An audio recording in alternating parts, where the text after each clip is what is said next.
નમસ્કાર મિત્રો, MS voice Gujarati YouTube ચેનલમાં તમારું હાર્દિક સ્વાગત છે. ગુજરાતમાં આજથી એસઆઈઆર એટલે કે મતદાર સુધારણા કાર્યક્રમ લાગુ થઈ ચૂકી છે. એસઆઈઆર શું છે? એસઆઈઆર દ્વારા કયા ચૂંટણી કાર્ડ રદ થશે તથા તેના માટે કયા આધાર પુરાવાની તમારી પાસે જરૂર પડશે તેને લગતી બધી જ માહિતી તમને આ વિડીયોમાં આપવામાં આવશે.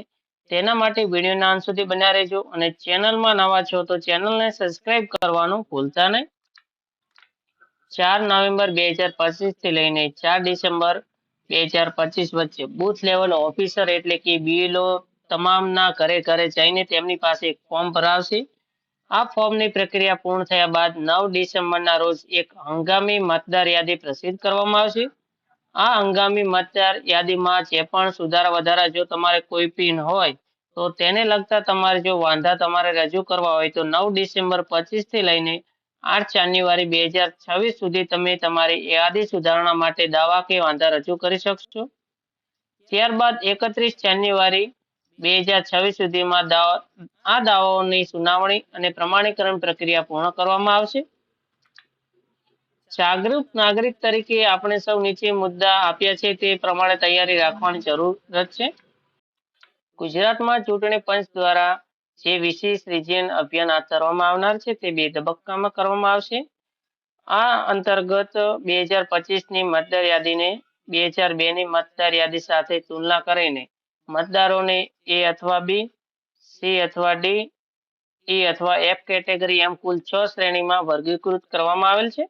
આ માટે દરેક મતદારને પણ આ પ્રક્રિયા સમજીને સજાગ થવાની જરૂર છે, જેથી કરીને પાછળથી હેરાન ન થવું પડે અને મતદાનના હકથી તમે વંચિત ન રહી શકો. કેટેગરી A અને કેટેગરી B માં કોનો સમાવેશ કરવામાં આવશે તો જે વ્યક્તિનું નામ 2025 ની મતદાર યાદીમાં છે અને તેમનો જન્મ 1/1/1987 કે તેની પહેલા થયેલ છે એટલે કે જેમની ઉંમર હાલ 38 વર્ષથી વધુ છે તે વ્યક્તિનું નામ 2002 ની મતદાર યાદીમાં પણ જોવામાં આવશે. જો તેમનું નામ 2002 ની મતદાર યાદીમાં છે તો તેમનો ક્રમાંકની નોંધણી કરવામાં આવશે અને તેમને કેટેગરી A માં મૂકવામાં આવશે અને જો તે વ્યક્તિનું નામ 2002 ની મતદાર યાદીમાં નહીં હોય તો તેમને કેટેગરી B માં મૂકવામાં આવશે. કેટેગરી C અને D માં કયા લોકોનો સમાવેશ કરવામાં આવશે તો જેમનો જન્મ 2 જુલાઈ 1987 થી 2 ડિસેમ્બર 2004 વચ્ચે થયો છે એટલે કે જેમની ઉંમર હાલમાં 22 થી લઈને 38 વર્ષની છે તે વ્યક્તિનું નામ 2025 ની મતદાર યાદીમાં છે અને તેમના માતા અથવા પિતા બંનેમાંથી કોઈ એકનું પણ નામ 2002 ની મતદાર યાદીમાં છે તેમને C કેટેગરીમાં મૂકવામાં આવશે અને જો તેમના માતા પિતા બંનેમાંથી એકનું પણ નામ 2002 ની યાદીમાં નહીં હોય તો તેમને કેટેગરી D માં મૂકવામાં. કેટેગરી E અને F માં કયા લોકોનો સમાવેશ થશે તો 2 ડિસેમ્બર 2004-25 જન્મેલા મતદારો એટલે કે જેમની ઉંમર હાલમાં 18 થી લઈને 21 વર્ષની છે. તેમના માતા અને પિતા બંનેમાંથી જો 2002 ની મતદાર યાદીમાં હશે તો જ તેઓને E કેટેગરીમાં મૂકવામાં આવશે. માતા પિતાના બંનેમાંથી 2002 ની યાદીમાં નામ નહીં હોય તો તેમને F કેટેગરીમાં મૂકવામાં આવશે. જ્યારે ABCD ક્રમાંકની શ્રેણીનો તબક્કો પૂર્ણ થશે ત્યારે મતદાર યાદી સુધારણાનો તબક્કો 2 ચાલુ થશે, જેમાં મતદારો પાસેથી કેટલાક આધાર પુરાવો મંગાવવામાં આવશે. આ આધાર પુરાવો કોના પાસેથી મંગાવવામાં આવશે તો જેમને કેટેગરી A માં મૂકવામાં આવ્યા છે તેમને કોઈ પણ પ્રકારના આધાર પુરાવા રજૂ કરવાના રહેશે નહીં. ત્યારબાદ કેટેગરી B, C, E કેટેગરીમાં મતદારને તેમને પોતાનો એક જ પુરાવો આપવાનો રહેશે. ત્યારબાદ કેટેગરી D માં મતદારને તેમની સાથે તેમના માતા અથવા પિતાનો એમ કુલ 2 પુરાવા આપવાના પડશે.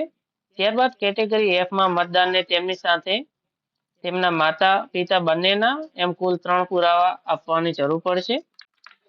તમે કયા આધાર પુરાવા રજૂ કરી શકો છો? જો તમારી પાસે કોઈ પેન્શન ઇસ્યુ ઓર્ડર હોય તે પણ તમે આધાર પુરાવા તરીકે રજૂ કરી શકો છો. જન્મનો પ્રમાણપત્ર, ત્યારબાદ જો તમારી પાસે પાસપોર્ટ હોય, મેટ્રિક્યુલેશન અથવા તો જો તમારી પાસે કોઈ પણ એડ્યુકેશન સર્ટિફિકેટ હોય તે પણ રજૂ કરી શકો છો. પરમનન્ટ રેસિડેન્સ સર્ટિફિકેટ પણ તમે રજૂ કરી શકો છો. જો તમારી પાસે ફોરેસ્ટ રાઇટ સર્ટિફિકેટ હોય તો તે પણ રજૂ કરી શકશો. જો તમારી પાસે SC ST ને બીજી કોઈ પણ કાસ્ટનો જો તમારી પાસે દાખલો હોય જાતિનો તો પણ તે રજૂ કરી શકશો. નેશનલ રજિસ્ટર ફોર સિટીઝન તમે જો તમારી પાસે હાજર હોય તો તે પણ રજૂ કરી શકો છો. Family register prepared by state અને લોકલ ઓથોરિટીઝ. ત્યારબાદ તમે જો તમારી પાસે કોઈ પણ જમીનનો પુરાવો હોય તો તે પણ તમે આપી શકો છો. અહીંયા આપેલા આધાર પુરાવામાંથી તમારે કોઈ પણ એક આધાર પુરાવો જ્યારે પણ તમારી પાસે માંગવામાં આવે ત્યારે તે તમારે રજૂ કરવાનો રહેશે. જો તમે આ પુરાવો પૈકી કોઈ પણ પુરાવો તમે આપી શકતા નથી તો નવી મતદાર યાદીમાં તમારું નામ નીકળવાની પૂરેપૂરી સંભાવના રહેલી હોય છે. તેના માટે તમારે પહેલા જ તબક્કામાં આપેલી 6 કેટેગરીમાંથી તમારો કઈ કેટેગરીમાં નામનો સમાવેશ થાય છે, તમારે આધાર પુરાવા આપવાની જરૂર પડશે કે નહીં તેની તમારે પહેલાથી ચોકસાઈથી ચેક કરી લેવાનું. ત્યારબાદ જે વ્યક્તિ 41 વર્ષ ઉપરના છે તેમને 2002માં જે વિસ્તારમાં રહેતા હતા તે વિસ્તારની 2002ની મતદાર યાદીમાંથી તેમનું નામ શોધીને તેના વિભાગ અને ક્રમ નંબર સાથે હાલમાં જે વિસ્તારની મતદાર યાદીમાં નામ બોલે છે તે વિસ્તારમાં BLO પાસે નોંધાવી દેવાનું રહેશે, જેથી તમારું નામ કેટેગરી A માં મૂકવું સરળ થઈ જાય. જેમની ઉંમર 41 વર્ષથી નાની છે તેમનું નામ 2002ની મતદાર યાદીમાં હશે નહીં અને એમનો કેટેગરી B માં સમાવેશ થશે. એટલે બીજો તબક્કો આવે ત્યાં સુધીમાં તમારે એક ડોક્યુમેન્ટ તૈયાર કરવાનું રહેશે. ત્યારબાદ જો તમારા પરિવારના દરેક સભ્યો જેમ કે માતા પિતા, ભાઈ બહેન, દીકરા દીકરી અને ખાસ કરીને પત્ની અને દીકરાની વહુ કે જેમનો જન્મ 2 જુલાઈ 1987 થી 2 ડિસેમ્બર 2004 ની વચ્ચે થયેલ છે, એટલે કે જેમની ઉંમર હાલમાં 21 થી 38 વર્ષની છે, તેમના માતા અથવા પિતા અથવા બંનેમાંથી કોઈ એકનું નામ, ખાસ કરીને સાસુ સસરા નામ જે તે વિસ્તારને 2002ની મતદાર યાદીમાંથી શોધીને હાલમાં જે તે વિસ્તારની મતદાર યાદીમાં તેમનું નામ બોલે છે તે વિસ્તારના BLOને નોંધાવી દેવાનું રહેશે, જેથી તેઓનો નામનો ઉલ્લેખ કેટેગરી C માં થઈ શકે. આ સાથે તેઓનો એક કોઈ પણ ડોક્યુમેન્ટ તૈયાર રાખવાની જરૂર પડશે. જો તમે આમ નહીં કરો તો તમારું નામ કેટેગરી D માં સમાવેશ કરવામાં આવશે.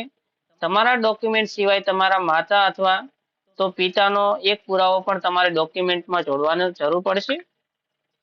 તમારા પરિવારના સભ્યો જેમ કે ભાઈ બહેન, દીકરા દીકરીની ખાસ કરીને પત્ની અને દીકરાની વહુ કે જેમનો જન્મ 2 ડિસેમ્બર 2004 પછી થયો છે, એટલે કે જેમની ઉંમર હાલમાં 18 થી લઈને 21 વર્ષની છે, તેમના માતા અથવા પિતા બંનેના ખાસ કરીને સાસુ અને સસરાના નામ જે તે વિસ્તારની 2002ની મતદાર યાદીમાંથી શોધીને હાલમાં જે તે વિસ્તારની મતદાર યાદીમાં નામ તેમનું બોલે છે કે નહીં તે તમારે ચેક કરવાનું રહેશે.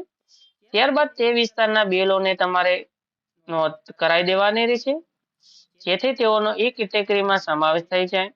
આ સાથે તેઓનું એક ડોક્યુમેન્ટ તૈયાર રાખવાની જરૂર પડશે.